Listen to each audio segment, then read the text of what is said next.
Folks, the Power Hour is on.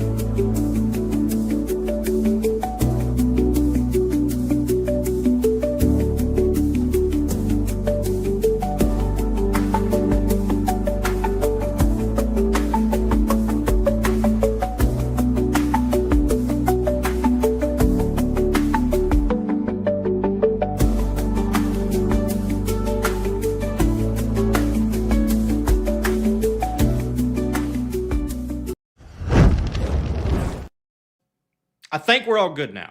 Yes, we're good. Power Hour is live. We're going to talk drag racing. Dugenais.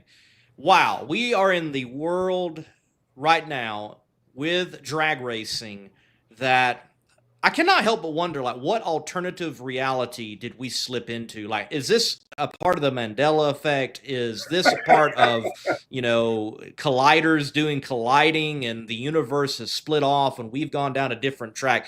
We are talking about, if you would have told me 10 years ago, Tony Stewart will be a regular season champion in NHRA drag racing, and that Maryland International Raceway will become an NHRA facility, and that the Southern Nationals would no longer be in Commerce, Georgia at Atlanta Dragway, but South Georgia Motorsports Park, I would have died laughing. Yeah. Oh, yeah. I definitely didn't see the MRR coming. They've always been an IHRA track as long as I've known, and been in the state growing up there. So, yeah, would have never seen that coming. And I was very surprised, but I think enough eyes are on South Georgia Motorsports Park, especially under the leadership that is there today, to see that they're more than capable of being able to run a national event. And for it to be the Southern Nationals, to be resurrected, for it to be right here in my backyard, and most importantly, for it to be for the Torres family,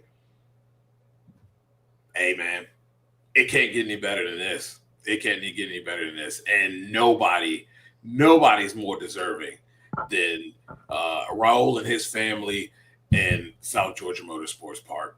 And I tell you, man, it's going to be one heck of an event. It is. And this all makes sense. Except maybe the Maryland International Raceway. Just still, shocker. You look over its history. Hopefully we'll be able to talk to Royce Miller in the future and be like, what pulled you over to the proverbial dark side from where you have been with IHRA and WDRA, long standing with that camp and not the NHRA. And Royce has had such great history with that track of owning it, selling it, buying it back, and having great events like imports versus domestic and things of that nature. I mean, look, national event level track, even though it hasn't had a national event in many, many years, it does host international events, you could argue, with its big one coming up in the autumn. But SGMP, you would see people in comment sections say concerning South Georgia Motorsports Park that, oh, it can't host a national event. They're not ready for it. They don't have the size. And it's like, whoa. One, if we can have a national event at Epping or Pacific Raceways, we can definitely have a national event at South Georgia Motorsports Park. And my visit there for the first time ever earlier this year for the season opener of the Southeast Gassers Association drag race that took place there, I was like, wow, yes, this place is national event ready. But I know this, even though I think it's ready, the Torreses and everyone else there, they're going to make it even better to be ready for next year. So we're going to take a break, and we're going to have Mr. Raul Torres right here on the Competition Plus Power Hour to talk about this huge announcement in the world of NHRA drag racing concerning where the Southern Nationals will be in a return in 2026. And we have returned here with the Power Hour, brought to you by Weldon High Performance.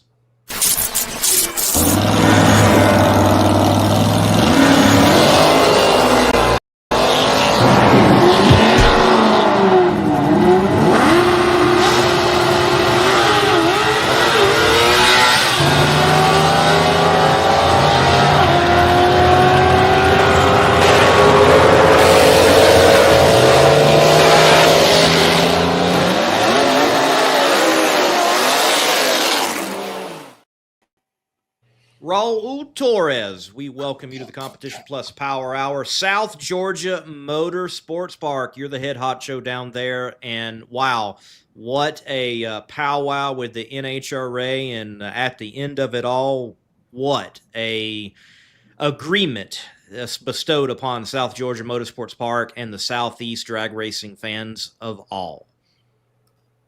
Yeah, what an amazing opportunity. What a time to be alive in drag racing, Lee. We're blessed with the opportunity NHRA has given us here, and we're going to run with it. And no better way to finish off our travel summers, like I posted last night. We went to several racetracks.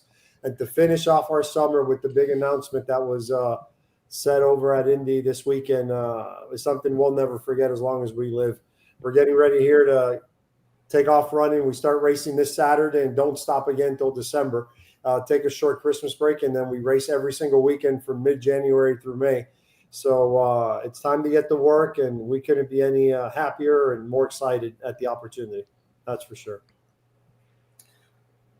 You know, you guys went to the U.S. Nationals, and, you know, you guys have been kind of going to different tracks and taking notes. What exactly did you learn that you can bring back to South Georgia Motorsports Park from the U.S. Nationals? Basically, the consensus that every fan is looking for is to be pleased, to be satisfied, to be happy at an event. You've got to provide some sort of entertainment, whether it's on or off the racetrack. And those are the details we look at. We love watching Brittany Force going 343 miles an hour, but we go there for other things aside from that. You know, we look at concessions. We look at the bathroom. We walk the property. We don't drive it. We don't rent golf carts. You know, we don't, drive around. We walk every last facility we attend to learn about the little details that make them or separate them from the norm. You know, what makes them a national event quality racetrack, and that's what we look for.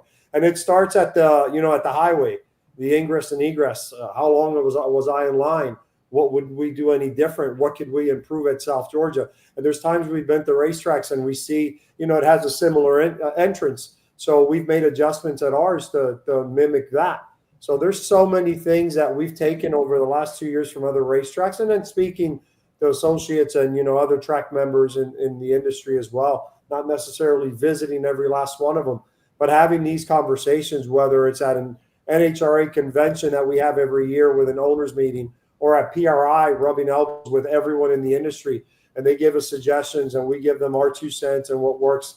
And that's what I love about this industry. Just like racing, racetrack, or just like racers, racetrack owners and track operators communicate on a regular basis for the most part and are always willing to help one another. And this is something that this industry, I'm not sure if everyone recognizes this. This industry is like no other. You're like, just like the racers are willing to help one another, and that's the same guy you're going to run next round. Well, track owners do the same. I've offered my equipment to every last racetrack in the Southeast, and they've offered the same. And we've got that relationship, with Silver Dollar, Gainesville, Orlando, everyone, South Carolina. And that is special. That is special to be part of that. It feels like a big family is what it does.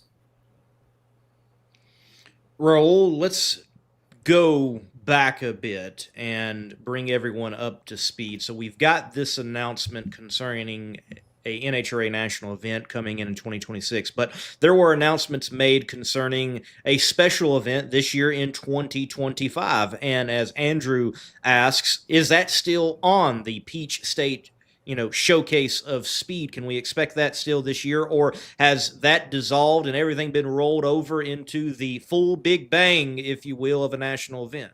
Correct. So the idea behind the Peach State showcase was to bring the national talent to a smaller market and to show the local residents in smaller markets or smaller racetracks what Top Fuel is about, what Funny Car is about, what Pro Stock is about.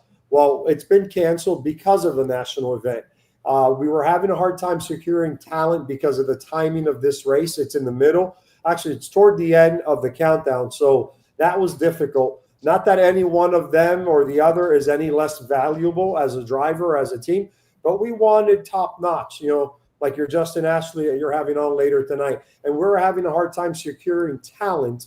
And then as the season progressed with the NHRA and they started to look into 26, They came up with the idea, hey, that crazy track owner down that keeps beating on our door to host the national event, maybe he is onto something. So as that became a reality that, hey, the showcase may not be exactly what we're hoping to provide our guests with, let's see what we could do with a national event. Once we secured the national event, it was very obvious, the showcase had to be moved to May, and not necessarily moved, but canceled, and it's being replaced by the national event. So it is absolutely not happening.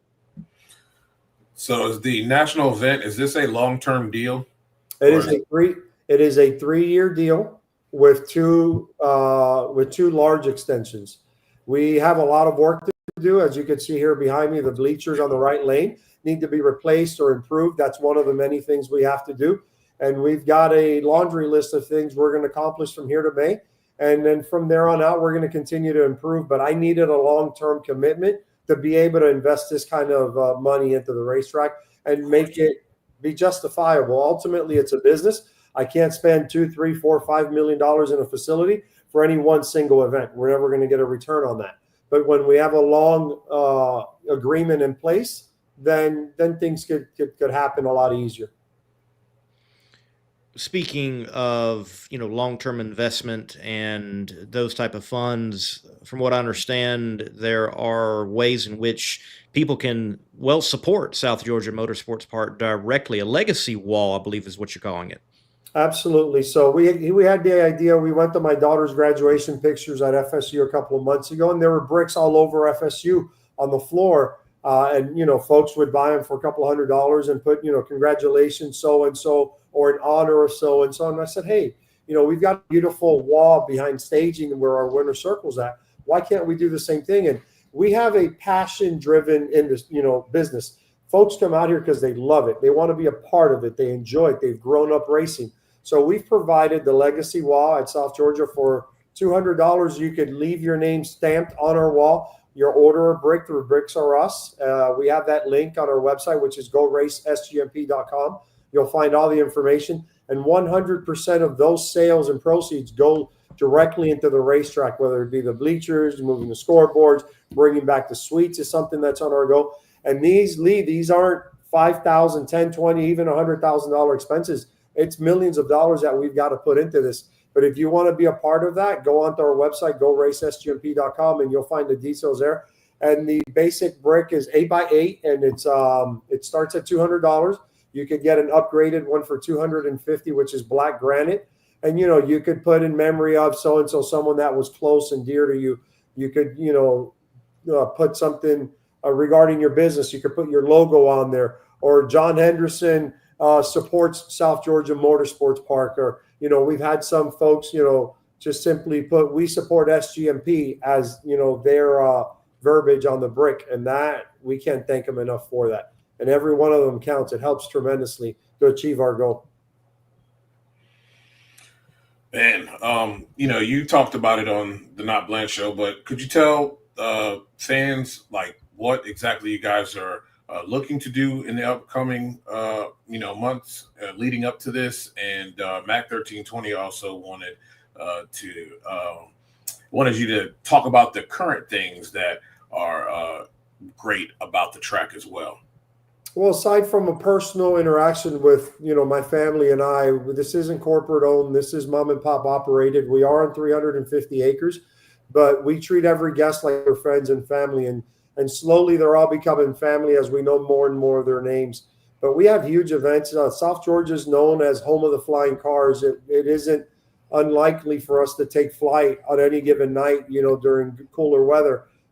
Duck has made history here many, many times with Duck X Productions and Donald Long and his wife, Stephanie Long, with, No Mercy, Lights Out. Michael Hill's races here in November as well. Of course, we had the first and hopefully not the last Southeast Gassers come to town this year. We have a very successful bracket race. I was on the phone for an hour with a no prep promoter today. We have a no prep race in November. So we have a variety of large events throughout the year. But this NHRA event is icing on the cake. And we look forward to having a variety of races, not just one big race a year or two or three. We want to be the best of the best. We want to be a force to be reckoned with, and we're headed in that direction. It comes with a lot of sweat, tears, and elbow grease on a day-to-day basis. I mean, we came back from Indy after being gone for 5 years and drove straight to the racetrack, and I was measuring the pits to finalize what we're doing with the bleachers. So going back to your question, one of the many things we're doing are bleacher upgrades. We need to have at least 10,000 seats. We need to move the scoreboard. We need to raise the wall, put a top end containment, and then we also need to close our first exit out of the racetrack. Our return road needs to be closed off all the way to the top end, and that in itself is close to, actually depends on whether we buy new or used, but just bleachers alone, we were quoted $1.45 million just on bleachers. Right. Yeah. People do not realize how much aluminum costs when it comes to bleachers. I know David Sharp there at Rocket City Dragway, he got a quote on brand new bleachers, and I think he almost fell over dead after hearing the number. It is insane what they do cost. It is a massive investment, but I know you and your team, you all will be able to handle such massive investments, and we'll see things done, and we'll see that track, which I think is national event ready already, become even more so in the future, and cannot wait to see what you all are going to be able to do and take the Southern Nationals nameplate to new heights. That's my expectation of what you all will be able to do. So it's going to be good to see, and so glad that you all are getting this opportunity. Speaking of how it came about, I would say 5 years ago, the NHRA 5 years ago would not have entertained this at all. And I don't think that the NHRA would have even considered having a 2026 schedule that we do have upon us in 2026. So what has been the discussions like to this point? What's been the evolution from Raul, you're nuts, to Raul, let's sign the paper? They were really never that frank in front of me, and I'm sure they thought it, thinking, oh, who's this guy? He just bought a racetrack. He wants a national event. But I dropped that seed 2 years ago.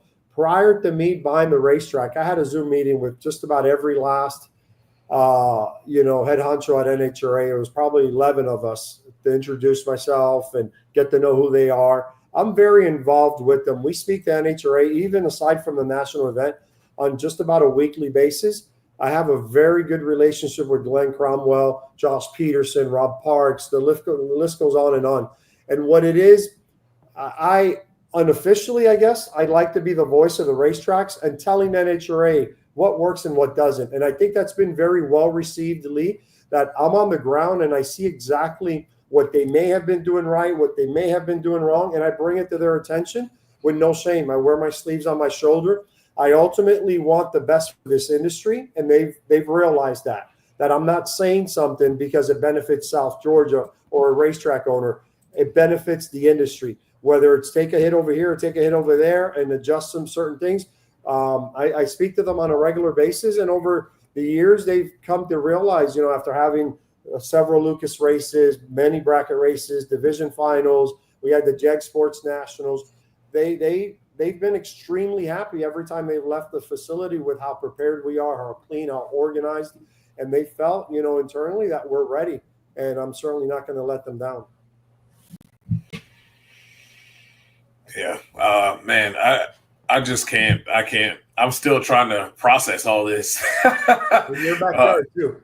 Yeah, really looking forward to it. Doesn't get any better at all. I'm really looking forward to this event, and I'm just looking forward to just this town doing what they always do and stepping up and supporting this whole soul. I mean, I got people that were at work when I told them that were calling their wives and already like making sure that they block out that date for next year. So I expect it to be a packed house just from Valdostans, not even including the people who are going to come in here and fly in here and drive in here for this thing. It's going to be something special. And let me tell you, we get 10 to 12,000 spectators on a regular basis, on a yearly. I can't say regular, on a yearly basis. Donald Long's, lights out brings in 12 to 15,000 spectators per day. So that's something we could certainly manage. Now NHRA wants assigned seating, and that's why we're having to bring in the bleachers. But at Donald's races, you'll see 5 and 6 people, rows deep of folks standing up, and another 1,000 in the pitch, or 2,000, and another 1,500 walking around. So it's we're no strangers to 10, 12,000 spectators. And that's something, if I don't want to take too much of your time, but something that's important for everyone to know. The tickets are on sale already at NHRA.com. And we're not going to sell 40,000 tickets. We're going to cap it. We want to make sure we don't have to shut down the highway to let folks in and it be a disaster. We want to make sure everyone enjoys themselves and looks forward to the second annual, Southern Nationals at SGMP. Well, that is a smart move. I congratulate you all on making that decision and not have a fiasco on your hands, because I know you're close with Bill Bader Jr., and I have seen Bader. He is very concerned with ingress and egress. I saw him watching from his, crow's nest egress one time and could not get a hold of the trooper that was in charge of it. And I don't know if that trooper is even around anymore after he went down and dealt with him. I haven't heard any news. I hope he's okay. But nonetheless, egress got handled, and it's important. I know, I've been to events that ingress and egress are not handled well, and people lose their minds of what they experienced because of what they experienced off and away from the track, getting in and getting out. So that was a smart move. Lee, we spent countless hours looking at details such as that. Countless hours. I stood in the staging lanes at 10 o'clock, 10:30 at night, Friday night in Indy, looking at cars leave and trying to figure out what I would do different or how I would help it. And that's extremely important, because that's the last thing they remember about the racetrack. They sat for 3 hours to get out. They're not going to be happy when they get home, and we want to avoid that. Well, South Georgia Motorsports Park is that, Motorsports Park. There is more that does go on at that facility than drag racing. And though we're a drag racing show, we want to talk more about what the facility offers. So what about the Mud Park side? And also, I do recall that post you put about, hey, we're looking for someone to run that circle track. How are things going?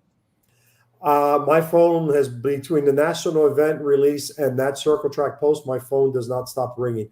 I've got about a dozen possible candidates to get into the circle track and partner with us. We're looking for someone that could run with it. We're so busy and so focused, and this is what I love, the drag racing. I can't spare any time on the circle track, and it's a shame because it's a beautiful facility. So we want to give someone the opportunity to manage it and run it, as long as their vision aligns with ours, and they're family oriented and are godly people. To be honest with you, that's something we are concerned about as well. We don't want ruckus over there or problems, and everything we're doing good for the county, they ruin it. So I'd rather keep it shut if that's the case. And then we've got a mud park that we built in January of 24, and that's going real well. We have an event just about every other month or every 3 months.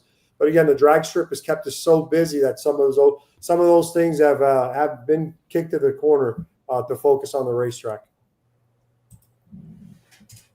Well, Raul, before we let you go, what remains in 2025 for the drag strip? What can people look for event-wise to enjoy South Georgia Motorsports Park well ahead of the Southern Nationals? If I had to choose one word, I'd say variety. There's just about everything. I'll give you an example. This weekend is family nights, where you could pack 20 people in a pickup truck and you pay $20 to get in. So we have a family night this weekend on Saturday with a women's shootout, we're going to award a high school shootout and award a high school winner or high school driver as a winner. And then we have Donald's Long, No Mercy coming up. We have a Mexican festival, a truck show, and a Mexican festival September 20th. We have a no time race on the 27th. Then Michael Hill's year-end finale, a phenomenal race that just came back this year as well. It's called Mod Motors. It's coming back to South Georgia. Justin Young and I are very good friends. He had left for a couple of years, and him and I, have stayed friends through the years, and he had the opportunity to come back this year, and he jumped on it, and we're happy to have him. And we have a big bracket race that we're putting on and guaranteeing $116,000 the weekend of Halloween. That's a big money bracket race that we're putting on ourselves and guaranteeing $116,000. And then we finish in November with a no prep race on the top end. So we have a little bit of of everything, like I said, variety is what comes to mind. So give us a shout, look us up, go racesgmp.com and find what you like, and I assure you'll be happy. Spectacular, yeah. Just scrolling through the website and see those very events that you are talking about. Absolutely, variety. That is a good thing to hear. I think when drag strips get in a particular vein and they just stay in that vein, that's not advantageous at all for a facility. So, yeah, keep up the good work on that end to have so much variety coming in. And I may or may not be on the screen with Justin, but welcome him back to SGMP. I know he raced here as a junior, if you guys may or may not know. I was sent a picture of him in our winner circle. He was probably 10 or 11 years old. So he's coming back to SGMP. Well, that's going to be cool to have him back there and have the Southern Nationals, which was my home national event, revived back in Georgia, there in Valdosta. That is spectacular news. Congratulations to you and the team, Mr. Torres. Thank you, sir. Well, thank you for your time. We will catch up with you, I imagine, sooner than later. Go Team SGMP.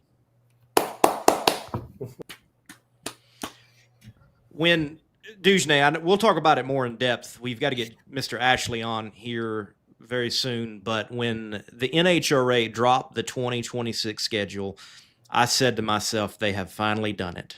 They have listened.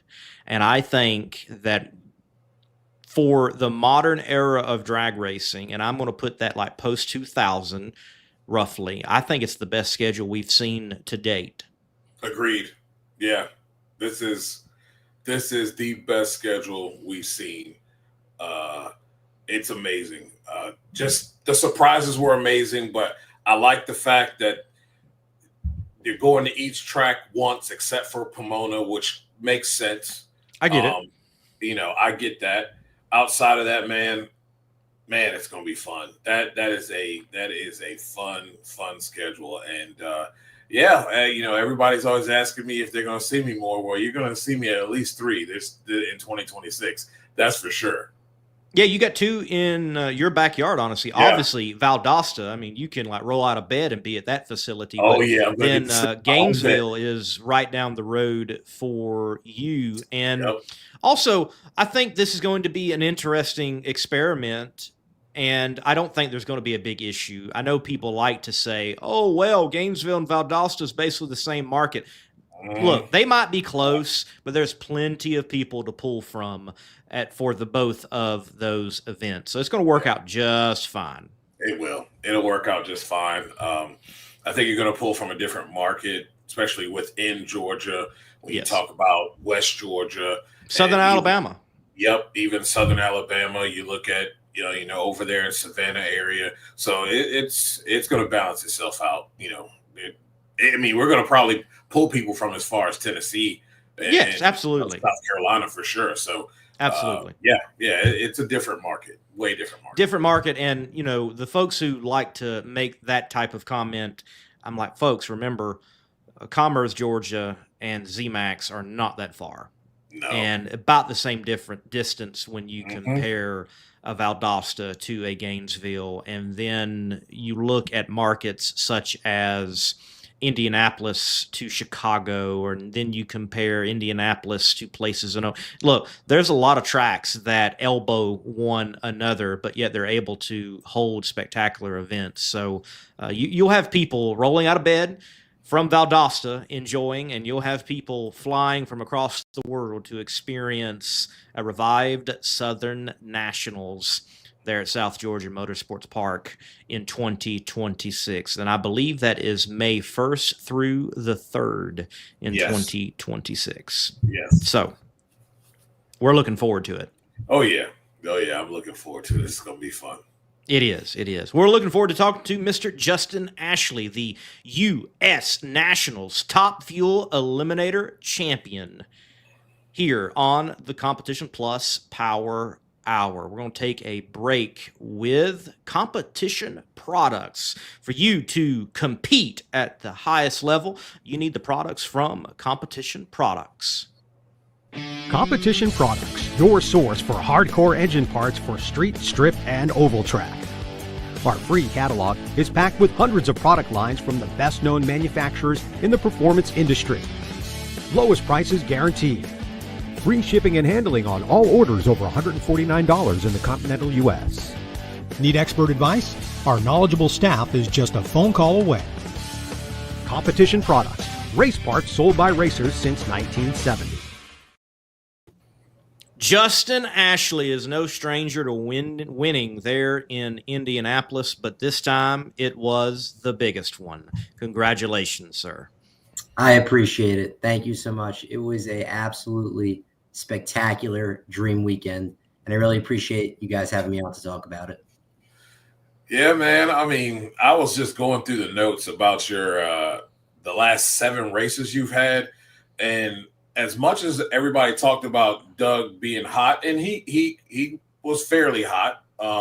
You were 17-4, including the U.S. Nationals, and that third win is the U.S. Nationals. But you had 2 wins coming into this thing, and you're the leader in when it comes down to these last 7 races. You're the leader in wins. You're going into this thing with a little momentum, but man, this whole thing winning the U.S. Nationals, like, has it sunk in yet? Because I know this is like, for a lot of people, this is like the granddaddy of them all, even though you want to win a championship.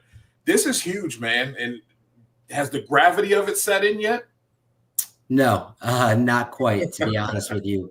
You're right, it is. There's just something about the U.S. Nationals that makes it different from any other race out there. And I've always known that my 2 goals are to win the championship and to win the U.S. Nationals. And that's always the same goal that our team has each and every year. And it absolutely has not sunk in yet.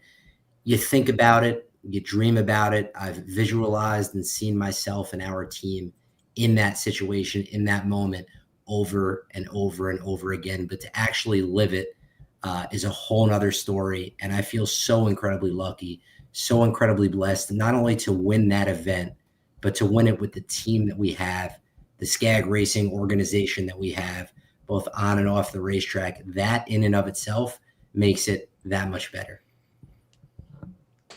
You're no stranger to going to Indy. I mean, you've been going there for a very, very long time. Your dad won it. You are a part of an exclusive club in that you have a win. Your dad has a win there at the U.S. Nationals. You have been around it.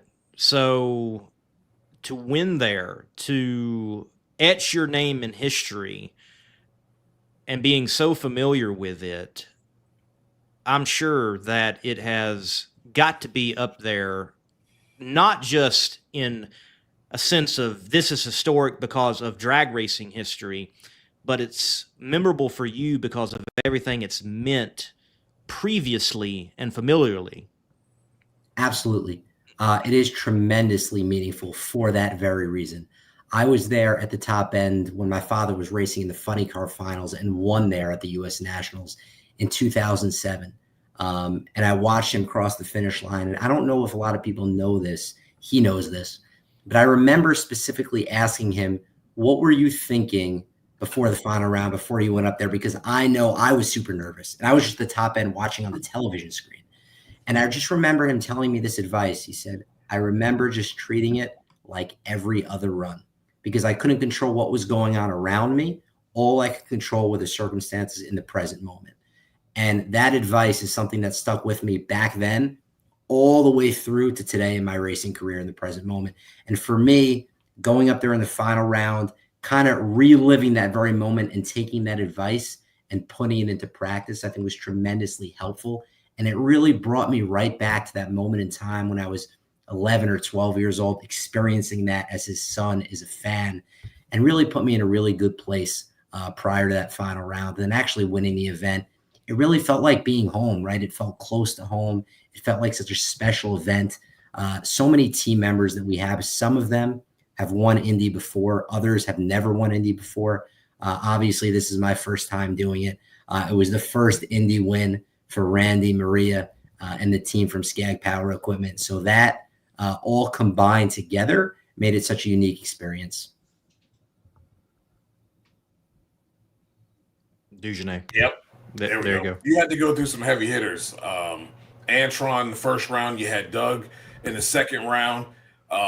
Then, I mean, Tony in that final had one consistent race car. Just in the semi, he had just won an 83. That was a close race, but it was all won on the starting line, something you do exceptionally well. What was that like, knowing that Tony's car had been just as consistent as yours had, and you guys are running pretty close pretty much all day? Yeah, we have a really good relationship with that team. I have a lot of respect for Tony Stewart and Neil and the whole team that they have over there. Mike and Neil worked together for a very long time. So we have a very close-knit group. And obviously, Tony knows how to drive just about everything, and he's done just about everything at an extraordinarily high level. So I knew, and we knew as a team, that that was going to be an absolute throwdown final round. We had lane choice. I guess as we went on throughout the day, the left lane became better and better, relatively speaking, at least compared to the right. But it was even. I mean, if we're being honest, you could run really well in both lanes, and Tony certainly showed us that. So when we went in there, we knew, okay, this is going to be a throwdown, running for all the marbles right here, 1,000 feet away from making history. So knowing that we had to put our best foot forward, just going in there, trying to carry all the momentum that we had from the final 3 rounds, we said, listen, we're going to go out there, we're going to be aggressive as a team, tune-up driver and everything in between, and play to win. And luckily for us, the ball bounced our way that time. All right, I was watching the national broadcast. I love to watch the national broadcast when I get an opportunity, even over NHRA.tv, and it was live coverage of the finals. And you had a moment where you're chatting with Amanda Busick and Bruno Massel, and then they referred to that Justin actually booked back to the pits to do the warm-up. Did you really run back to the pits to get ready for the final round?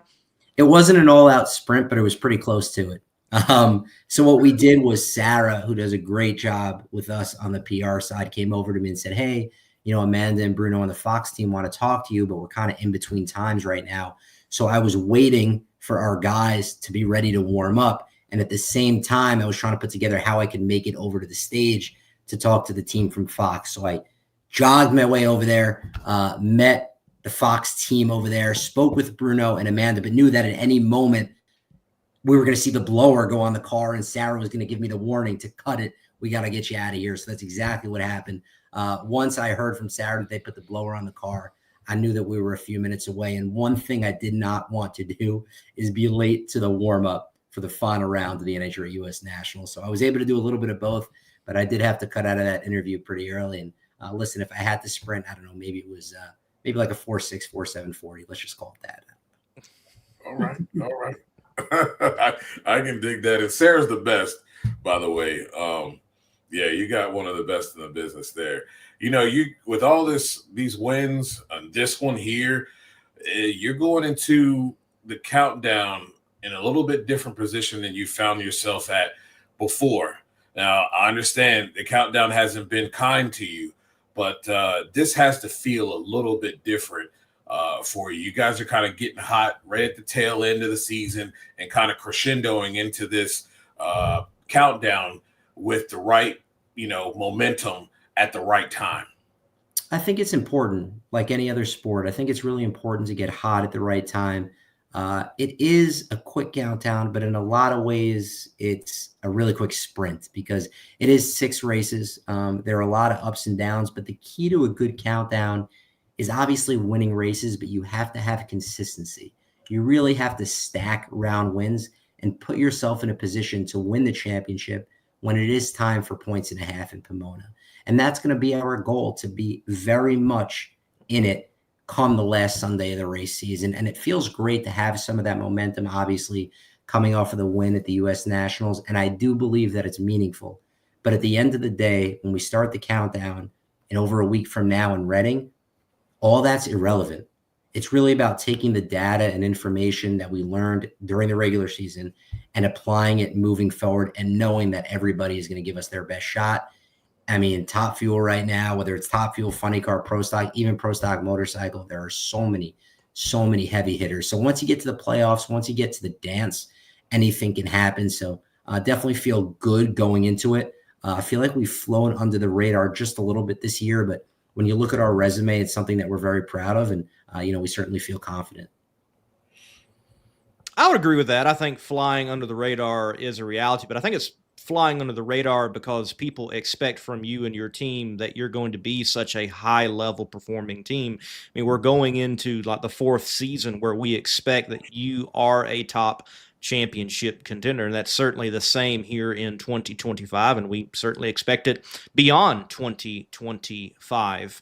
When you look at your performance, everyone talks about reaction times, obviously, and should, because you definitely work on that and you are routinely the top at each and every event in the fuel classes. And for several years, you've been that guy with the best average over the season.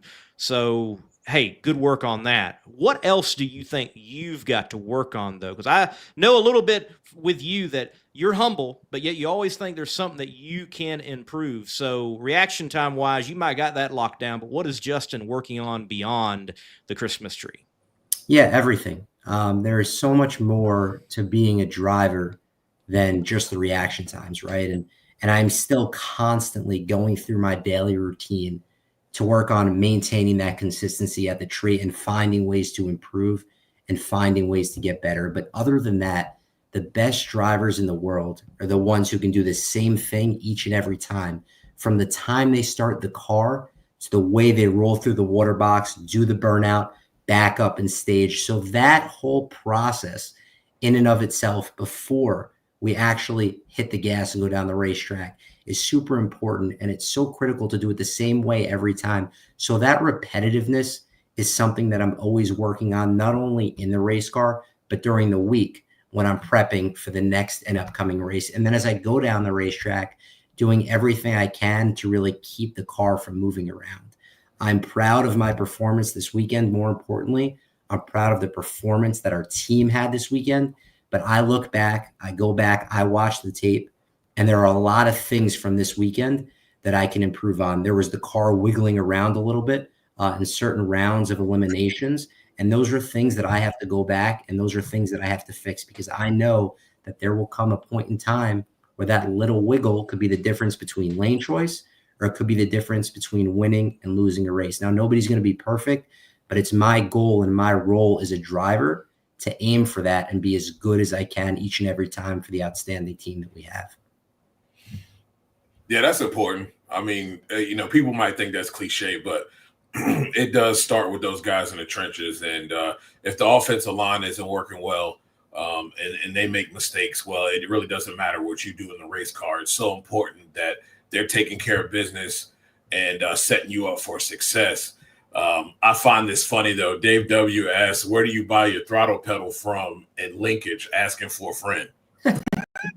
What's funny is I've had a lot of people, some jokingly, some serious, come up to me and ask me, what am I doing differently? And the answer is nothing.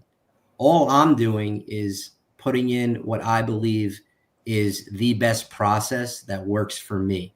And that includes a lot of preparation, both before, after, and during a race weekend. But also, it's really important to note that everybody on the team has a role, whether it's the clutch guy, whether it's the guy on the bottom end, whether it's the guy on the right side or left side cylinder head. Part of my job is reaction times, while part of their job is to work on the race car. And if they don't put together the car the same way every single time, the car is not going to react the same way every single time. And if we don't run quickly, it's all going to be irrelevant and no one's going to care, because we're not going to win races. So while reaction time is a individual statistic in and of itself, really in a lot of ways it is a team statistic. So it's just something that we do and we take pride in collectively as a group.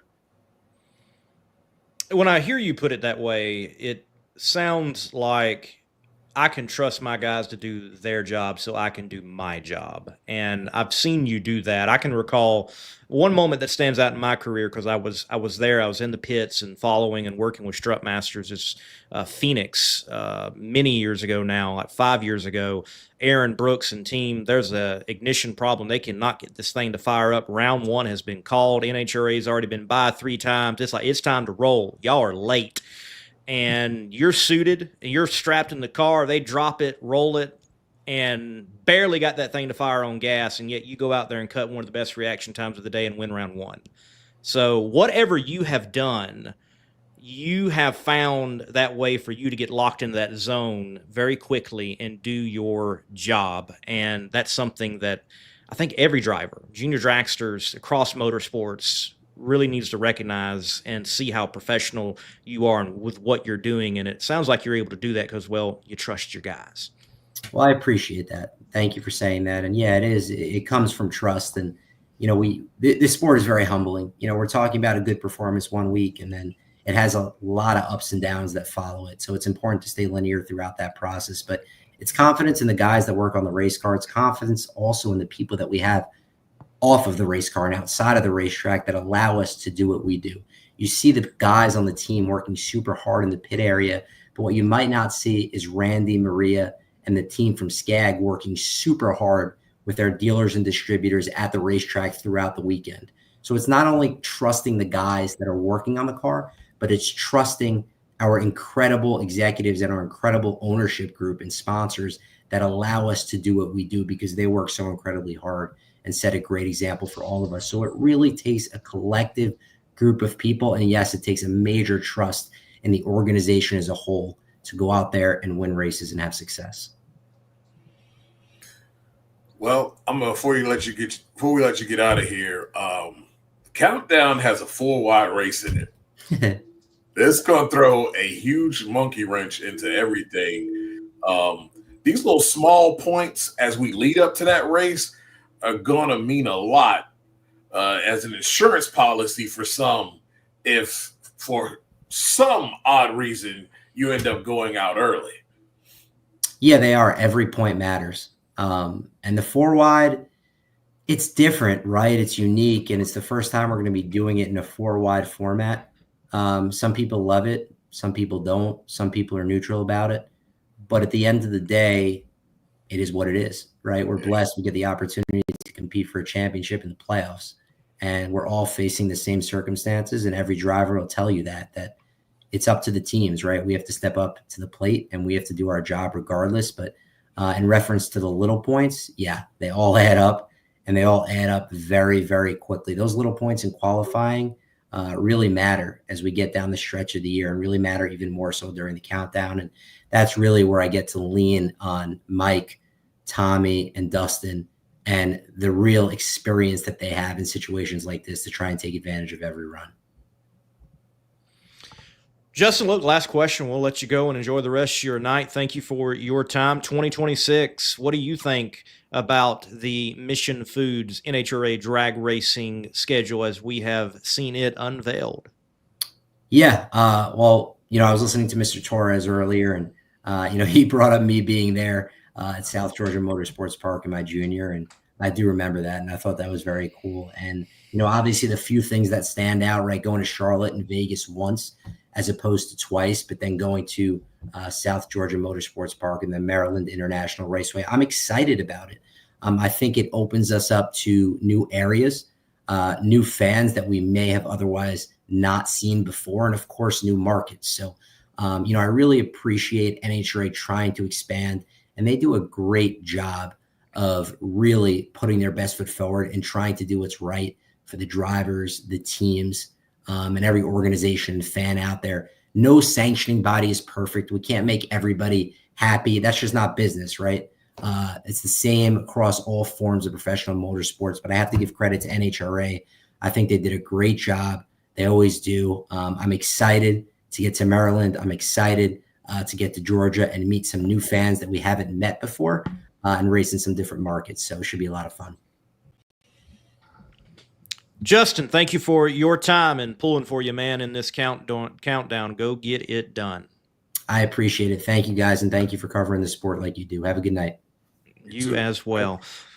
Folks, Justin Ashley, U.S. Nationals Top Fuel Eliminator Champion right here on the Competition Plus Power Hour. Dujane, we'll take a break and let's pick up on that schedule talk, dive in a little bit, then a brief look back at the U.S. Nationals themselves. And yes, folks, there was more happening in the world of drag racing than just the U.S. Nationals on Labor Day weekend here in the United States of America. This word from peak, because, well, drag racing is at a peak. If you want to take your vehicle's performance to new heights, you got to give it P.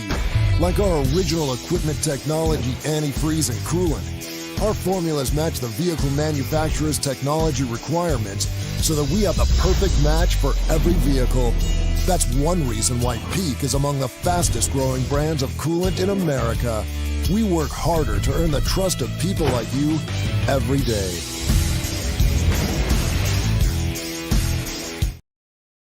(2026) NHRA Mission Foods drag racing schedule.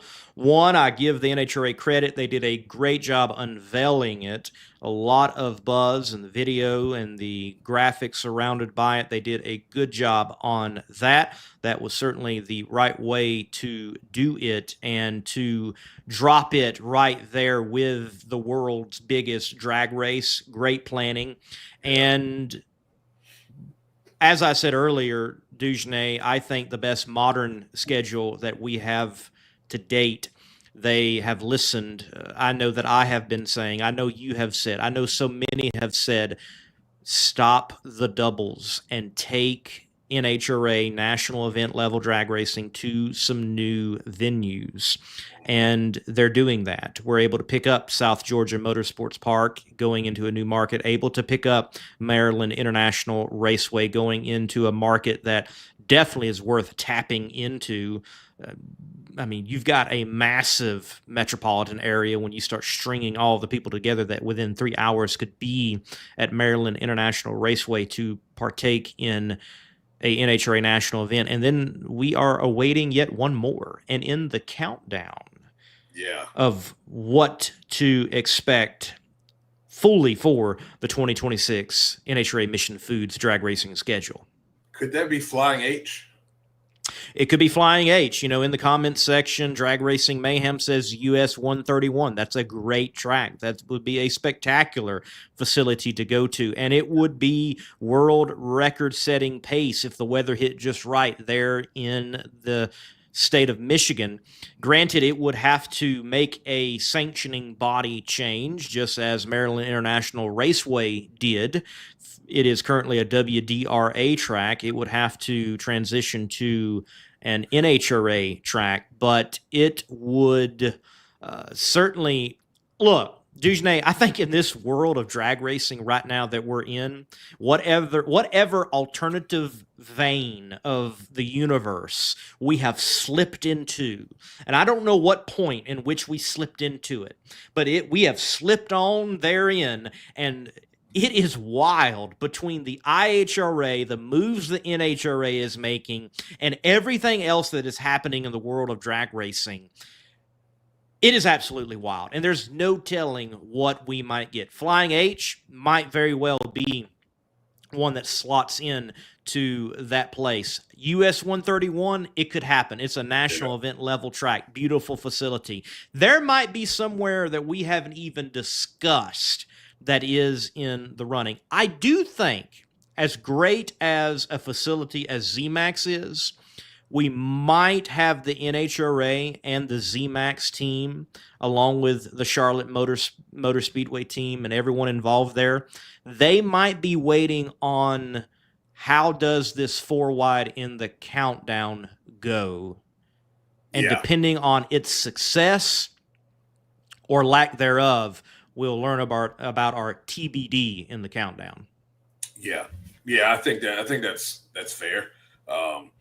You know, I did notice that Virginia wasn't there, but I kind of, my first thought was that I think Virginia is likely to be picked up by IHRA unless they could be slotted into that particular area in that vacant spot, because it would still be on the East Coast from Maple Grove. But that was my first thought, is that they likely would go to an IHRA side. You know, really, when you think about it, you think about Maryland International Raceway, that track was packed for the big President's Day IHRA race all the time. That's what folks look forward to. So it's been a long time since something of this magnitude has shown up to MIR. So I already know just in the DMV proper, I'm not even talking about people coming in. Just in DMV proper, you're going to have a boatload of people that are going to show up. This is going to be emotional. This will be the first time I'll be back in my home state doing something that I love. Unfortunately, my dad was unable to see me do what I'm doing today. But I'll be able to do that in front of friends and family, and we're going to try to do something special for it. So it means more than just them showing up. It's a whole lot for me in this, and I couldn't be more excited. But I know my people, and they will show up. It will be packed. Southern Maryland, everybody's going to show out for that one. So I'm super excited, and it's cool that it's called the Potomac Nationals. So it's so fitting. It's right there. It's not too far from the Nice Memorial Bridge. So yeah, it's super fitting. And everybody who comes who is not a Marylander, make sure we're going to have to go get some crabs, man. It's going to be that time of year too. Maryland crabs, I know where all the best crab places are on the southern side of town. So yeah, it's going to be a blast, man. I'm looking forward to it.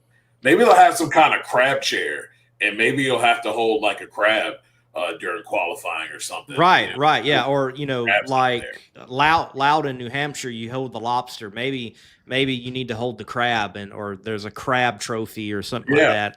For the Potomac Nationals, and yeah, that is a great name. And they're using the Maryland state flag, which is so distinct amongst state flags. Best flag the logo. So I definitely look. It is. They're playing it up right. I cannot wait to talk to Royce Miller. Me too. Why? Like if you would have told me 5 years ago that Maryland International Raceway was going to become an NHRA sanctioned facility, I'd be like, what? Yeah, I'd be like, nah, no, because even with the IHRA having defunct pro categories slipped away, people, they don't realize, they're like, oh, the IHRA died. No, the IHRA never died. It just stopped having professional categories such as Top Fuel, but it still had sportsman racing and was, in fact, you could argue, quite strong at places such as Eddyville Raceway Park or a Mocan Dragway, a Maryland International Dragway, a US 131 Motorsports Park. These were all IHRA facilities, and they still had a sportsman program and sportsman finals, and there were those winning in the IHRA with a lot of sense of pride as sportsmen getting that done. And you have here Maryland International Raceway with all that history, and now it's the NHRA facility. Or Darlington with all its history with IHRA, and now it's a NHRA facility. And it, look, Rockingham was one of those places that went back and forth.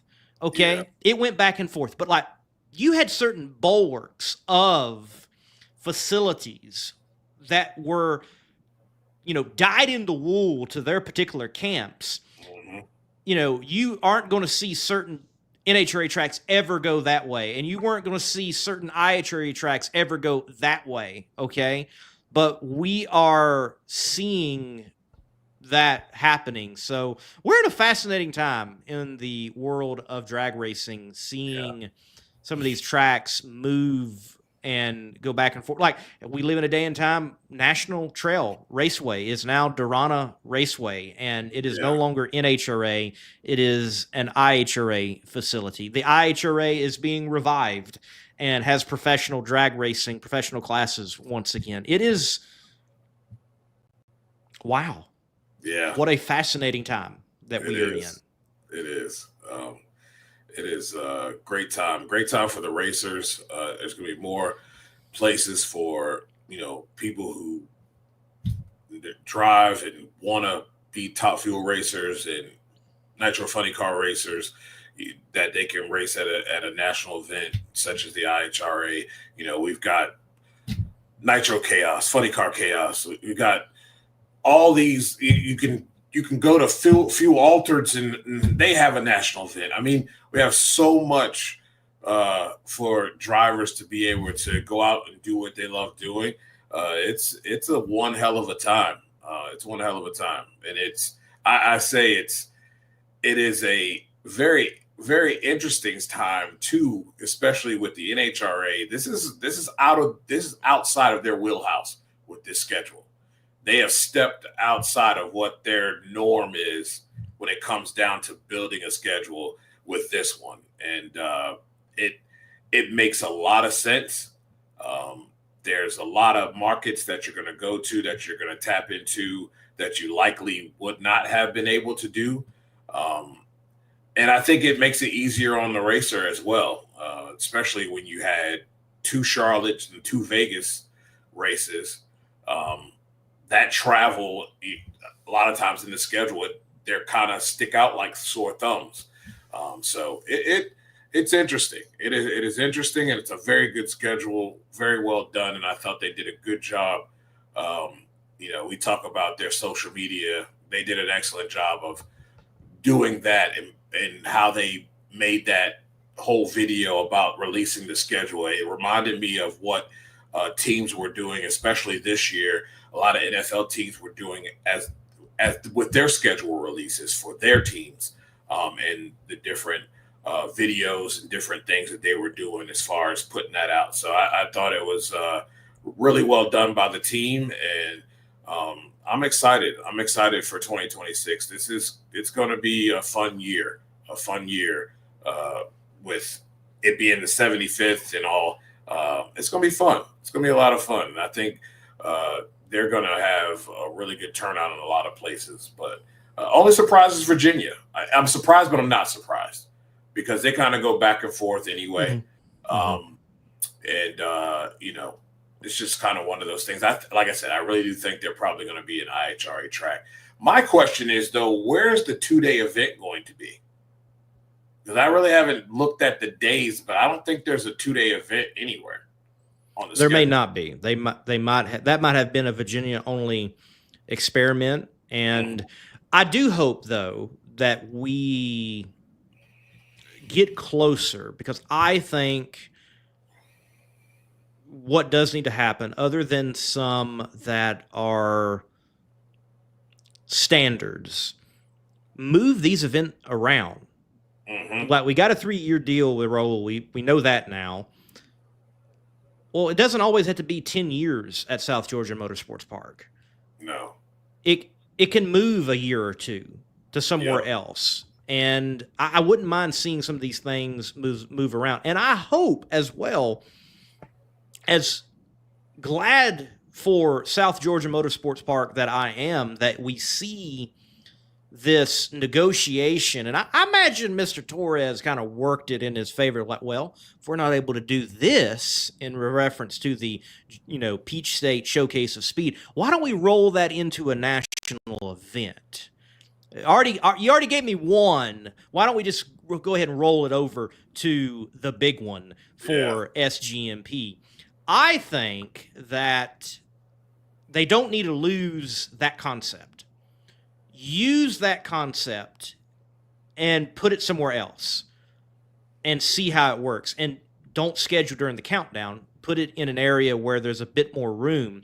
But there are tracks that could, I think, certainly host that type of event, the Georgia Showcase of Speed, elsewhere, and it be advantageous for the NHRA. So I hope that idea, that model, doesn't die with SGMP's success now in announcing of a national event to roll into town in 2026. But I don't mind if we see some of these events move around. Like VMP, you mentioned possibly going IHRA. That could happen. Who knows? We'll see what Tommy and crew are going to do here in the future. But I think we could see them come back as a national event track. We have seen them go off the schedule. We've seen them come back on the schedule.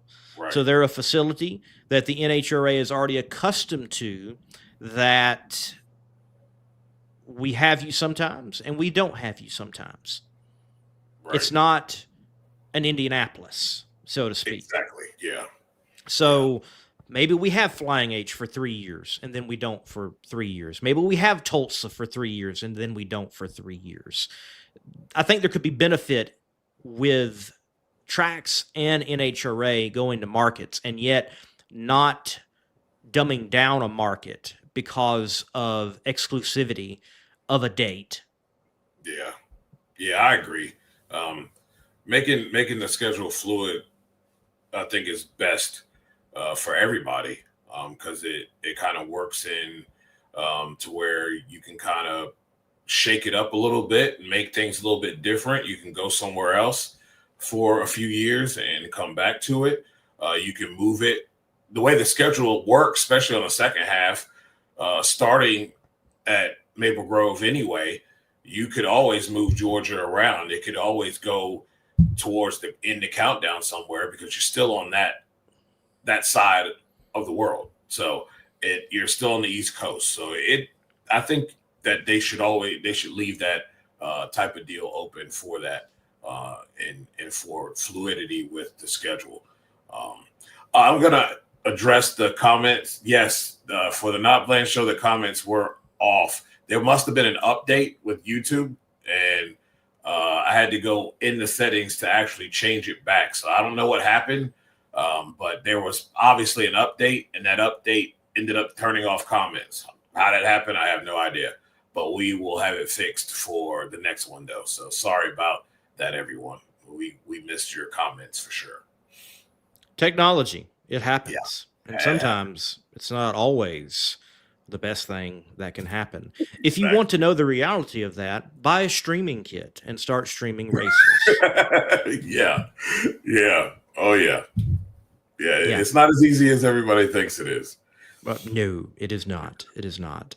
Even on talk shows, you never know what can happen. Done enough of these, just be like, look, just roll with it.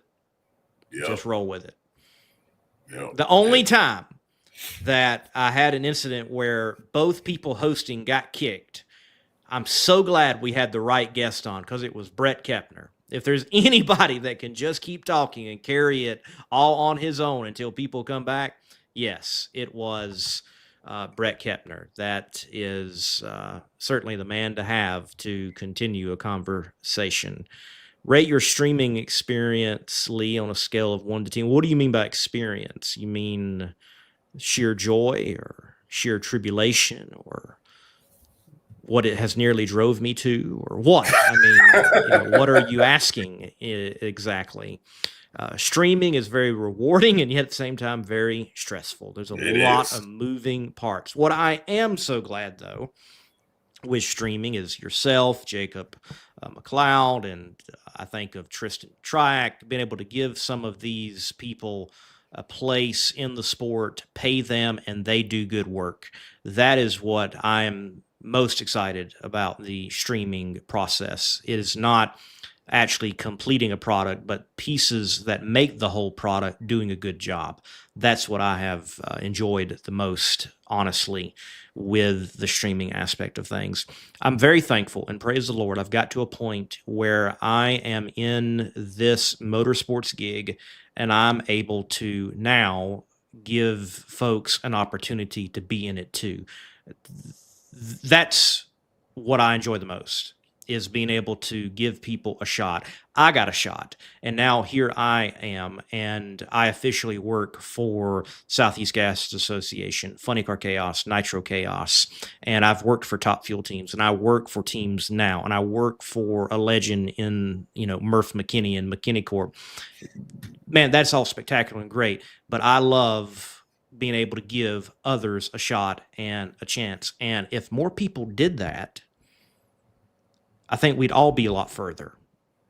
And if more people gave it to people who are passionate and willing and actually have the talent and ability, I think we would also be further along as a sport.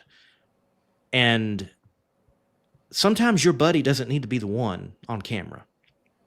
That's true. It just doesn't. Well, Dujanay, we got a great 2026 NHRA Mission Foods schedule ahead of us. The U.S. Nationals, the world's biggest drag race, concluded on Monday. And I will say that this U.S. Nationals, they all go in the history books, but I think this will be one that we will remember. You've got Brittany Force and Grubnick doing Brittany Force and Grubnick things, and we have Tony Stewart seal off a regular season championship and just adds to his prowess and his fame of, honestly, a motorsports legend in all of this. And we have Justin Ashley winning his first. I think Shane Westerfield picking up a first. Sean Cowie picking up a first. I think of, the Erica Enders. Oh my goodness. Who had Erica Enders pick to win the U.S. Nationals?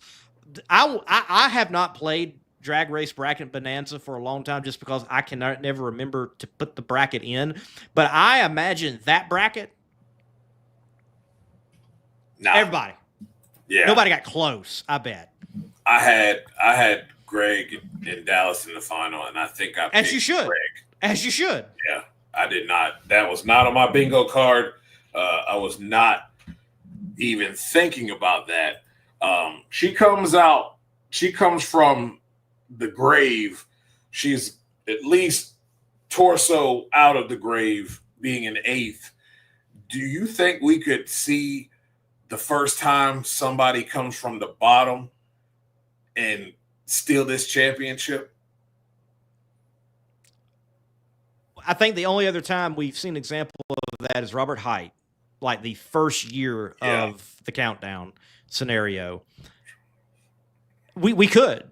We very well could. And what a story that would be, that Erica rockets back and takes this thing away from seemingly Dallas Glenn and Greg Anderson. But that is the nature of the countdown. She has made the playoffs. She is in it. And maybe she got hot at the right time, because to go with football as often as we do, was the New York Giants the best team that year? No. But they won the Super Bowl. Yeah. Believe it or not, 21.03% of people picked Erica Enders. She was the second highest pick to win in Drag Race Bracket Bonanza. Greg being 52.11%. Dallas was third at 19.82%. And then it just was a hard drop off after that. Christian Quadra was like 1.06%. And then it was just 0.60 and point whatever all the way down to Eric Latino. But she was the second highest pick to win. I hadn't looked at the pie here of how it was all broke down, and I didn't realize she was that far at the top. So I guess other people thought that she had an opportunity to win this thing. At least 21.03% of the people got it right. I would not have picked her. And no. Now, not picking Justin Ashley is not wise. Justin should be like, man, I don't know who to go with. Go with Justin, because he's going to get you some rounds. Only 1.46% of people predicted him to win. Wow. Brittany Force had 28.62%. And I don't know. I'm sorry, but I don't know why. No disrespect to Miss Force, Mrs. The Queen of Speed. Yeah, no disrespect, but their track record has been that it's either second or semi, and they're gone. Yeah, that's the track record. If there was a way to pick someone setting a track record, yes. Oh, Brittany Force all day, every single time. Yes, every single time. Every single time. Doug was the second highest, and Sean was the third highest, which those two make sense. Brittany was, I guess the 343 convinced people. Maybe so. And from what I didn't see, even though I did catch the national broadcast, I didn't see all of the Top Fuel coverage. Apparently, like, the car just didn't even leave in round 2 or something like that. Round 2, yeah. it wasn't good for her. I don't know what happened, but that was very uncharacteristic of that. So, weird stuff, but very memorable U.S. Nationals. It is very memorable. Matt Hartford defeating every quadra. Everyone. Just just couldn't get Erica. Just could not get Erica. That's right. Could not get Erica. And, you've got Justin with his first, Austin Prock continues domination, but it was so good. Did you see that smile on John? I don't know if you watched the national broadcast or not, but then that smile, him in between his cars, one of them carrying brute force and the other one over there with Austin Prock. I mean, he living it up. That was cool. Yeah, he's living it up, man. That was cool. They did a really good job with that car as well. Good way to do a throwback. Like, they understood it. Yep. They knew what the assignment was. They did. They understood. They did. So, they did. Yeah. They got it. Yeah. I wish more would do that. There's so much out there that could be done. But it's a memorable one, man. I still think it's a little long. It's a little long for me, but it was definitely something that I don't think we'll forget. Yes. A lot of unexpected things happened during eliminations. So that was pretty cool. Yes, I absolutely agree. Memorable U.S. Nationals. Too bad nobody was there to experience it. How you gonna hate from outside of the club when you can't even get in? All I got to say is there at every national event, you can pick certain photos of the day and not make it look like nobody was there. And look, I understand, like watching the national broadcast, the stands were not full in the finals, but for Indy, the times I've been multiple years, they never are in the finals. Like round 2, they are packed most of the time. But by the finals, people have gone on. It's a long day at the end of a very long event. Yes. Yeah, it's a long day. Yes. But we gotta think about it too. Like there's times where people are more focused on what's going on as far as the rebuild, what's going on in the pits. I mean, they're more focused on that than they are what's taking place on the track. I think it helped when Pro Stock and Pro Stock Bike were the ones who led first. I think they're doing those two classes a complete disservice because everybody knows what they're there for. Like you have programmed people to be nitro addicts. So if you put those nitro cars first, don't sit up there and say where you're going. You should already know where they're going. Right. They are nitro addicts. They don't. Once those cars are gone, they're gone.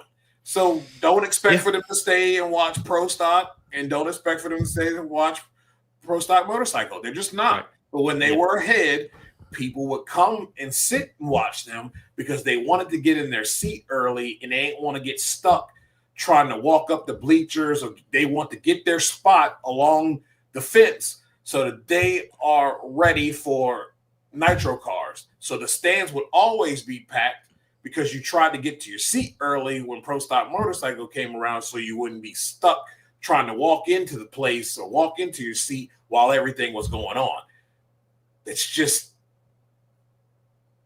I mean, come on, man. I mean, every one of these people had to be a fan before. You should know this by now. That is a well-known thing. So doing it the other way around doesn't do it. And you're right. So they would even alcohol would be first, and then Pro Stock Motorcycle and Pro Stock. So I know I would get there when I heard the first alcohol funny cars, I was in my seat already because I didn't want to get stuck. Yeah. Hey, I don't want to move away as much as I am for let's try new things, let's go to new venues. There are elements of any sport that's like, don't touch. Mm-hmm. And I do think one of them right now is don't touch racing on Monday. I believe we need to keep it on Monday. We are one of the few remaining events that actually race on the holiday. Yep. And almost everything started racing on the holiday, whichever one you want to choose. Okay. Yeah. Now, maybe though, what could be worked out is what if round one is an evening on Sunday night? And then we're looking at an 8-car show on Monday and shortening the show overall and having it packed with more semifinals and finals throughout the day of NHRA drag racing. Maybe we could do that, okay? But I don't want to touch moving away from Monday. I really don't. Let's keep it there. Let's do that. Maybe bring that session up on Friday, and it's a two-day session type of thing, and see that. I don't know. But it is a long day, and I think that's one reason why I think every national event, it's a long day, and just people don't stay for the whole event. I mean, I have seen round one, the stands look okay. Then by round two, it's like, man, where'd all these people come from? And then by the finals, you're like, where'd everybody go? Yeah. I think that would be cool actually to have your qualifying that early. You only got one session during the day. It's early in the day. And then you put together a absolute stellar Sunday night prime time round one of Indy under the lights. That would go over very well. Be great for TV, and would be a huge lead-in to Sunday. I think that would be great. That would be awesome. Why not? Like, and set up this individual went down in round one, but we've got this pairing and the championships are blah blah blah. Yeah. You know, I mean, you could play it up. You could, but why not? And that would be different. Like round one at night, and maybe it's not full night. I mean, maybe not. But at dusk. At dusk, that would be different. That doesn't happen. You got lights anyway, so I mean, you got to wait till late at night. But start that thing at about 5:30 or maybe 6 o'clock. I mean, by the time y'all go through the third or fourth opening ceremonies, it'll be 6 o'clock anyway. Right. So be perfect. I mean, I don't know. That's something they could look into, but I think again, overall, everybody right now, except for I think football, everybody, and the reason it seems like because football is set the standard. Mm-hmm. As everybody, and as you have said, nitro conditioned, I think consumers of entertainment, live sports wise, are football conditioned. They are. Yeah. We are in the United States of America right now a football conditioned country. We are used to first quarter, second quarter, third quarter, fourth quarter, intermission, break in. We are accustomed to that right now. And I think everybody right now is trying to catch up to be in that time span. Look what basketball has. Look what, shot clock. Look at what baseball has implemented with a pitching clock. All these type of things to continue the show. And I've said it often. I'll continue to say it. My wife, who is not familiar with drag racing at all until she met me and started going to drag races, she encountered Sega for the first time. It's her first drag race ever. She said, man, this is cool. And then she goes to a nitro race where there's front engine dragsters, and she's like, this is cool, but why is it so slow? And I'm like, slow? What do you mean? These are going 200 and, 20, 30 miles per hour in the eighth mile. I mean, they're 100 miles per hour faster than what you saw at a Southeast Gassers event in A-Gas. What do you mean by slow? And she's like, the pace. And I'm like, you know what? Yeah. compared to what you first experienced, you're right. I'm conditioned to it because I grew up around drag racing. Mm-hmm. So I think that's an issue. Like, how can I have within an NHRA national event, and this is not just an Indy problem, I don't think, but how can I have fast heads up action in a 4-hour time window? Yeah. I think that's probably, I mean, that's where it's at. I mean, you think of people like Drag Race Mayhem in his age bracket. I mean, I think that is the problem. That's part of the problem. And it's a problem because there's now has to be a transition. You know what I mean? Yes, there are a lot of us older fans, but you know, in order to build the younger base, I think that's where you have to start looking at how much time is it taking, and how can we make this quicken the pace a little bit to shorten the day and it not be such a long day, because they're not interested in doing that. They're really not. Yeah. I mean, they're going to bail. If it gets too late, if it gets too much for them, they're going to bail. Right. And so I think that's something that has to be looked into, because every other sport has kind of figured that out and have moved forward to kind of keep the game going, keep things moving at a pretty decent pace. Yes, they have. So maybe they can look into that. Overall, though, the U.S. Nationals 2025, what a memorable one. Some great winners and also controversy we have not talked about. Yeah. The Hemi shootout and what went down. We have a double disqualification for the winner and runner-up, kicking things back usually to the semifinals, but yet no winner is declared. And there's a great explanation by the page that is for the Hemi shootout. I shared it to the Monday Morning Racer page, and it gives a great breakdown of the decision and why. I just can't help but think another blemish on the NHRA tech department. Like, yeah. Like, you know,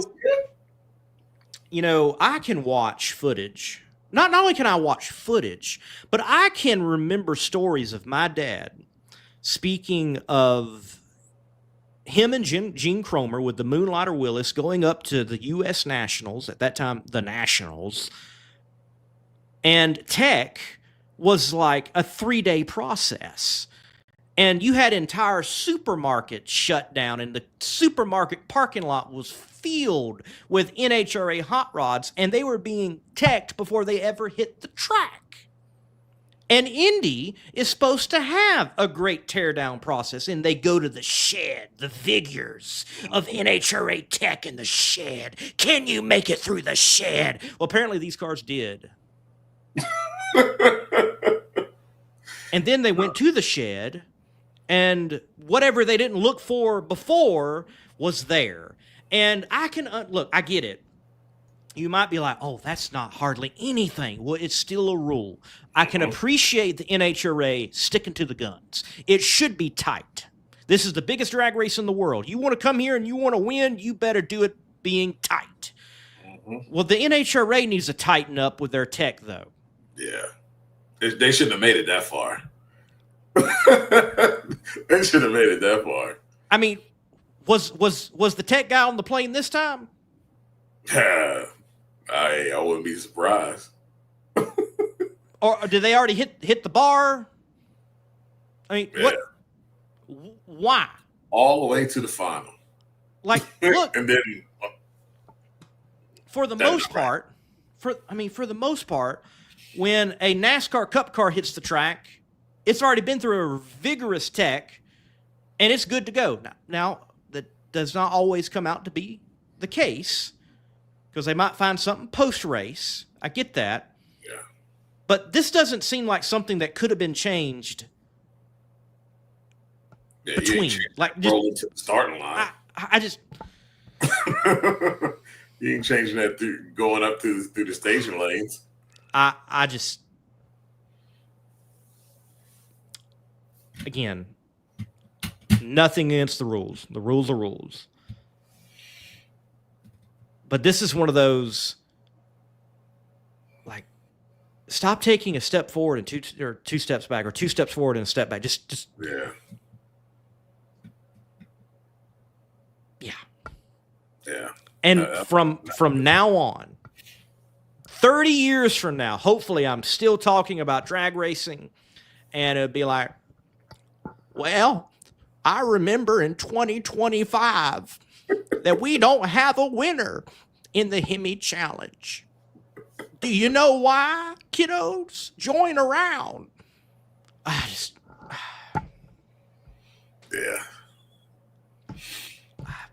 It doesn't surprise me, though. Since we've also got this, what happens if both Top Fuel cars don't have bolts on the bell house? Do you give it to the next closest runner-up? Which semifinal loser do you give it to? We got precedents now. You know, I mean, yep. Somebody dive into the rule book. What happens here? Do you give it to the semifinal loser that was the fastest? I guess. I guess that's what you would do. Or whoever's highest in points. Are you just going to split the points up and give them to everybody else, and split the winnings up and give it to everybody else? Yeah. And look, I am fine with, you know, I love that they decided amongst themselves with the people who sponsor and everything that, hey, this is what we're going to do. You know, we're going to spread the money out. You know, great. We're not going to declare it a winner. Fine. That's cool. But my deal is, why do we have cars that are not legitimate? And it's Indy. Right. It's Indy. This is not a divisional. Yeah. Yeah. Yeah, I'm not surprised. Not surprised. Yeah. So, on the decisions made, cool. Yeah. The people in it and the supporters, great. They made a decision. Nothing. I have no issue with it. But the NHRA itself, stop allowing these cars to get to a point where we have this issue. Yeah. We got to figure this out. We keep having a tech issue. Yeah. Yeah. I don't know, man. I don't know. Who knows? Who knows? Yeah. Yeah. Let's see. Any other comments? Any other stuff before we get out of here? Anybody else want to talk about anything else? Concerning the U.S. Nationals, great race. Great race. Spectacular race. And honestly, we had a little bit of everything, because here we are, we're talking about the U.S. Nationals, and even if there is controversy around the Hemi shootout, guess what? We're talking about it. So, might not be the best thing to talk about, but we are talking about it. And memorable moments for the U.S. Nationals. And it is good to see. Yes. Larry Dixon is returning to Top Fuel in the NHRA this weekend. Jasmine Salinas is also entered this weekend. Well, I don't see it as a return, because Larry he races in Europe, right? He races Australia, but oh yeah, that's what I mean. And he also has still done match racing here in the United States, so he's never got away from Top Fuel. But it is a return of Larry Dixon in competition in the United States of America in Top Fuel. Yeah. Yeah. Should be fun. There's some really good names on the list, especially in Top Fuel. Let's see if I can get to that. There we go. knock your mama out, or So we've mama, got, mama told me to knock you out, or however it goes. There you go. I think I got it right. They, you got Jasmine. Sean Reed's going to be there. Apparently, Sean Reed is going to be driving the car. Look, I looked. The Nitro lineup is stellar. Yeah, I going to have don't a know spot where both. I don't know where I put it, but I just said, as so many have said, it was a matter of time. Oh, really? Hey, that's going to be good. That's going to be good. Yeah, I'm looking forward. And on the other side, Mike McIntyre's back in Funny Car. He's going to be racing at this event, so he's going to be and the defending champion of this venue, if you will. He won it earlier, was not able to attend the one at Milan, and that's the thing here. The critical thing that I don't think a lot of people understand. You look at the first event, and you look at the event in Milan, and you're like, well, this or that. Take it, leave it, positive, negatives. One thing is you had people who are like, is this going to happen? Mm-hmm. And another thing is people already had schedules. Yes, that's the problem. Now we've got a little further and people can plan. People can be like, okay, this is real. Checks did cash. Let's look at our own schedule and see what we can do and where we can fit in. And here you go.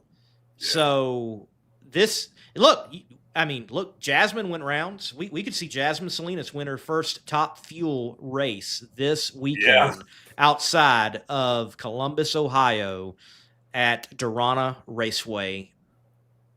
So, and I like this Jasmine, by the way. I like this Jasmine. Oh, I know a lot of people are saying this Jasmine. I'm not shocked by it. I interviewed her. She's had this in her. Oh, she's had it. She's had it. I interviewed her like 3 years ago. She was not doing well in the alcohol ride. It was at Norwalk. She has Julie Natus round 1. Julie is leading the points at the time and does go on to win the world championship that year.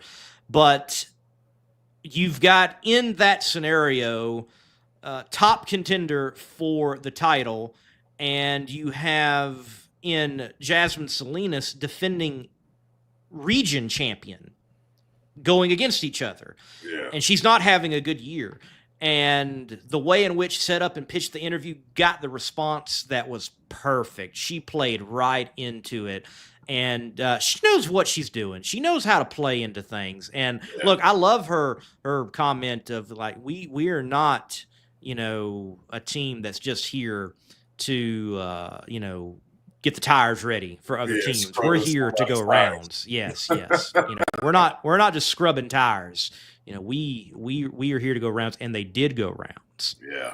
Which was impressive because I will say, I think if she had come out and qualified but not went rounds, I don't think we would have been surprised by that with all the transitions and changes in that team.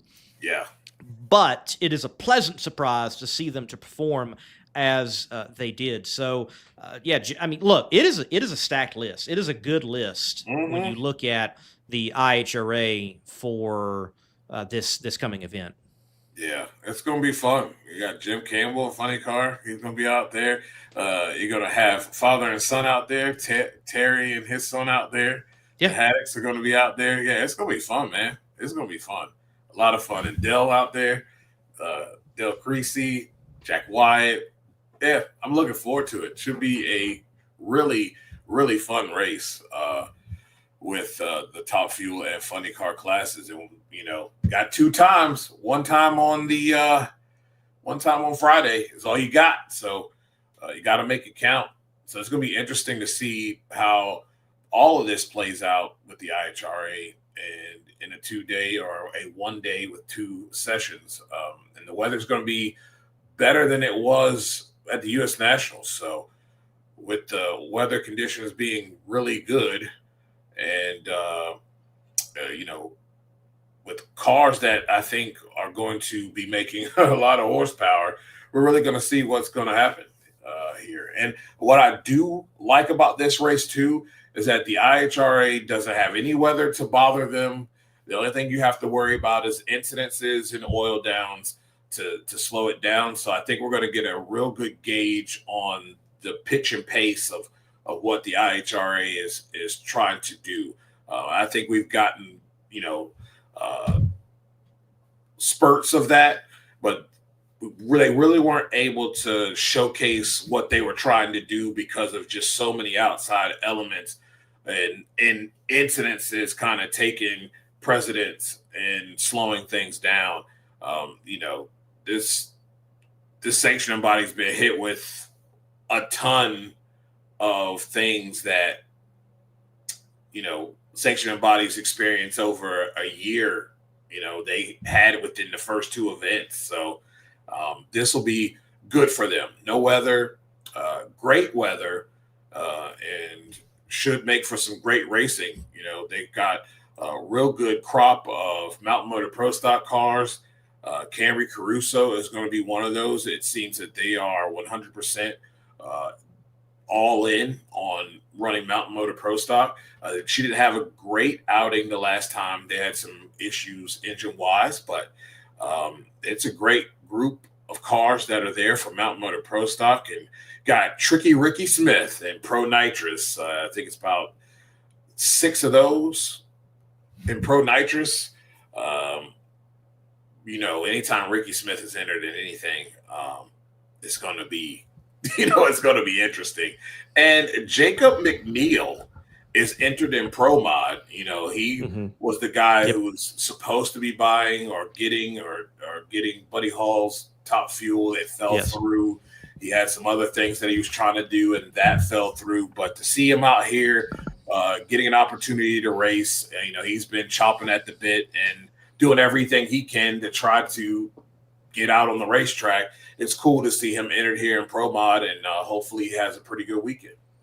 I think that's third or fourth IHRA event for Jacob McNeil and that team. And they had a rough time the first time. And they were able to work some things out. I think they were one of those that entered into like Top Sportsman, got some testing in that has been outlawed this time around. Don't blame them in the IHRA.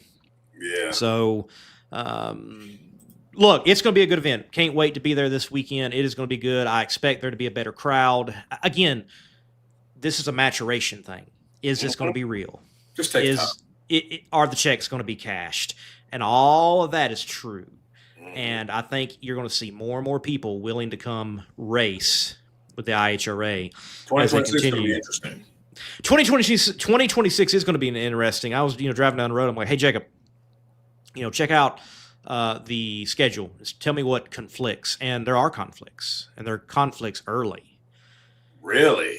Yes. So it's going to be interesting who goes where. Now, I think that even with conflicts, you're going to find people who can go run NHRA and you'll have IHRA. They'll have fields. I mean, I'm not saying that, one's not going to be able to run because the other one, but you definitely might have it where the NHRA doesn't have full fields, where the IHRA does just because of the nature of the 8-car field. Mm-hmm. So it's going to be interesting to see because when you look at where some of those tracks are and some of those events are for NHRA, because we don't quite yet know, even though the dates, we don't know the venues for IHRA. Well, some might be closer to that hub than going all the way down to southern, mid-Florida or northern mid-Florida, if I may put it that way, with Gainesville. So who knows, So it's going to be interesting. It's going to be interesting. Or maybe the NHRA, though they made those announcements, they still got some time. Maybe they move some of those venues, move some of those events that conflict with the NHRA currently. Maybe they do. Maybe they don't. Time will tell, but we'll see 2026 who goes where. And I definitely expect that you're going to see some that they're going to say, hey, we're going to run for a championship in the IHRA. We'll make a few NHRA races. And you're going to have some that they are going to run for an NHRA championship, and they might make a couple of IHRA races. Then you're going to have some that will not race in either one of them, but they're only going to race in one. So, Yep. And guess what? That's no different than it was in, 1989 or 1993 or it's no different. No different. Yeah. No different. But I think people are going to think that the big key is where does it make more sense for me to race? Yes. To collect money. Yes. Yes. That's really what it boils down to. And yes. Right now, it seems to be more feasible for a lot of these teams to be over here. They're going to make a lot more, whether they qualify or not. You know? Right. So. And you may be out there and you may be saying, well, why doesn't everybody run the IHRA?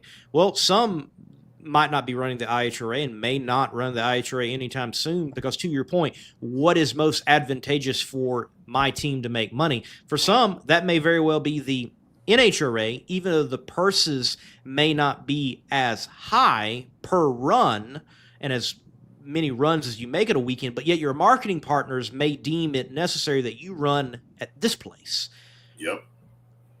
So you go where your marketing partners are like, I want you to run here. Exactly. So there you go. It works both ways. It's going to be a good event. It is going to be a good event. Yeah. And again, Milan was great. The first event was good. I have not looked at the forecast. I just hope the IHRA can have an event with nitro cars that is not plagued by weather. I hope that's no rain. No rain this weekend. Good. It's going to be great weather. Good. Great weather. I think the conditions are going to be going to be better than they were at Indy. So it should be a fast racetrack, and hopefully it's cooler this time. Yeah. I'm just excited that there's no weather, and I was saying that when you took a step out there, this is an opportunity for us to be able to see what the IHRA really wants to do as far as pace goes, pitch and pace, and we haven't been able. Haven't been able to display that because of incidences and weather. So now things are clear. Only thing they have to worry about is incidences and oil downs. Should be able to really get a good gauge of what the IHRA wants to do when it comes down to the pace of the race and the event. So I'm looking forward to that. Yes. I will say IHRA has been doing a phenomenal job. I have heard so many positive things from the racers that have been involved, and my experience has been positive as well. So keep up the good work, and we're looking forward to what's in the future for the International Hot Rod Association. Dujane, before we do close out, I do want to make mention that I was at a drag race over the Labor Day weekend, but it was not the U.S. Nationals. It was Funny Car Chaos for the Labor Day Weekend Classic at Mocan Dragway. Ladies and gentlemen, I know that the U.S. Nationals, and deservedly so, dominates the Labor Day weekend and Labor Day with its history, but Mocan Dragway has had a Labor Day weekend drag race for 60 years. So I want you to understand that drag racing certainly is alive and well, and you have events that are an Indy, if you will, 4 regions across the country that the U.S. Nationals doesn't directly impact because it's not in their venue, if you will, their vicinity. But you have somewhere like Mocan Dragway, or you also have Cecil County. You have other places that do have big events that serve a need and a place in drag racing. Because I can tell you that Mocan Dragway, for, yes, its size and for what it can hold and its capacity, it was packed. And a packed facility, no matter the facility, is a good thing. And Friday and Saturday, they both were packed, and some good racing took place. And many times I encounter and have it routinely come up through a comment section or interacting with someone personally that they say, this was my first time to the drag strip, and they encountered a good show. Well, you never know. They might go from Mocan up the road to Indianapolis to experience the U.S. Nationals. So these other tracks having their big shows on the biggest weekend of racing for drag racing, they're important too. Yeah. And it was a good, I caught a little bit of it. It definitely, it's always good though. Funny Car Chaos is always cool. It's just a different vibe. Andrew, yes. Ever since the points have started in Funny Car Chaos, there's a drop race. There always has been, and I don't think Chris is going to be changing that anytime soon. What it does give and what it's designed for is really if someone doesn't travel to a race, they can kind of pick, oh, well, we're not going to use this one. And the fact is, even if we didn't have a drop, it's an extremely tight points race. And when you do factor in the drop, it gets even tighter. So with it or without it, we've got a tight points battle in Funny Car Chaos. And there's the potential going into the last Funny Car Chaos points race of the year, which is at Great Lakes Dragaway, that a C field, D field competitor in Justin Herbst very well could come away with the championship. That's going to be good. Again, I'm not saying that all drag racing has to do what Funny Car Chaos does. No, but for what Funny Car Chaos does and Nitro Chaos does, you have very competitive racing across all these different fields. And it is a fascinating concept that you might be in a championship chase, and that is the case right now. You're in a championship chase, and you may very well not face that person on race day, even in your own category. Yeah. That's pretty interesting. It is interesting. Yeah. And yes, I said it correctly, folks. Jacob points out, McLeod there, 917. It's Great Lakes Dragaway. It's not Dragway, it's Dragaway. Dragaway. Yes. That's unique. It's different. It's different. Yes. It's definitely 1950-something marketing or 60s. Yes. Yeah, for sure. Yes. For sure. What a great weekend of drag racing. No matter where it was, U.S. Nationals was big. We had a great time at Funny Car Chaos, and there was great racing happening throughout the country.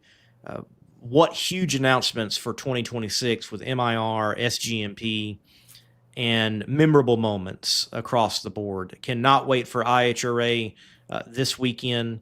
Also, there was the Fling. The Fling was taking place at Norwalk down the road from the U.S. Nationals, and they were racing for, obviously it being a Fling, a bunch of money in the bracket racing world. So a lot of drag racing was going on, not just the U.S. Nationals, but it is going to be a good weekend this weekend, and we have so much to look forward to in drag racing across the board, whether it's Nitro Chaos, Funny Car Chaos, whether it is NHRA, IHRA drag racing. It's a good time right now. It is. It really is. Pretty amazing. It is. I completely agree. And we have had a good time with each and every one of you, except maybe Drag Racing Mayhem. I don't know about you. I'm joking, man. Glad to have you in the comment section. And Mac, 1320, keep up the good work. You're putting out some good work. Keep doing it. Yes. I'm glad you're able to get your awesome. U.S. Nationals in. Keep up the good work. Definitely good to see that. And Dave W., keep doing the good work as well. Each and every one of you, thank you for chiming in. Thank you for watching. Thank you to Raul Torres of South Georgia Motorsports Park and the U.S. Nationals Top Fuel Eliminator champion, Justin Ashley, for their time here on the show. Dugenais, thank you for your time, man.